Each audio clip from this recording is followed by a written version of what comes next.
They have noted that I feel very lonely even if there are a lot of friends around me. Even when I'm in a group in a classroom, I don't have people on of the same wavelength, and I always feel rejected. So I'm just clubbing up a lot of questions. So this feeling of loneliness and feeling of rejection is quite prevalent among adolescents, even if they have what they call as good friends. How do you see it?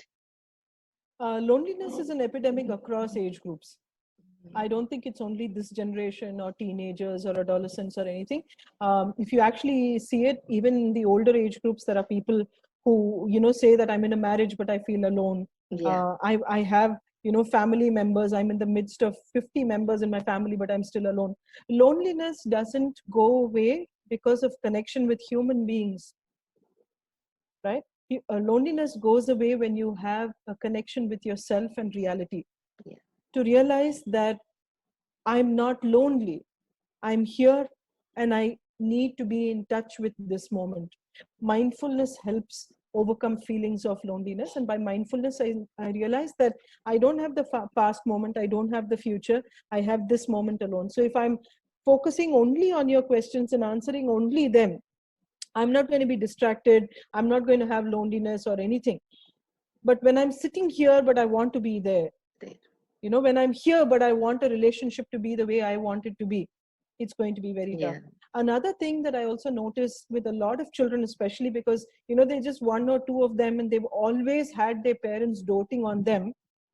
This generation doesn't know what it is when they don't have somebody doting on them. yeah. So somewhere that also leads to a lot of loneliness, because they've had all their focus. You and I grew up in larger families. Our parents didn't really have a lot of time doting on us. Yes. In fact, they would only be crisis management parents sometimes. They Yeah. would come in and step in and do some small things. So at some point, realizing that the only true companionship that you will have is with yourself will help you overcome this.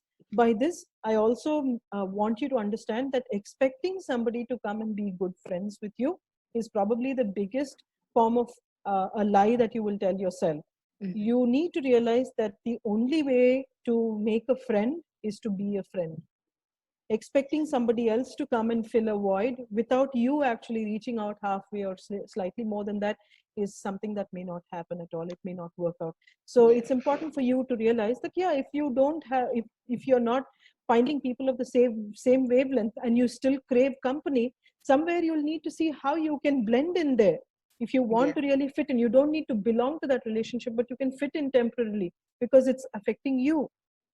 Please take responsibility for your behaviors. Mhm. Expecting all of them to change their way of talking to fit your wavelength may not be the healthiest way to expect it.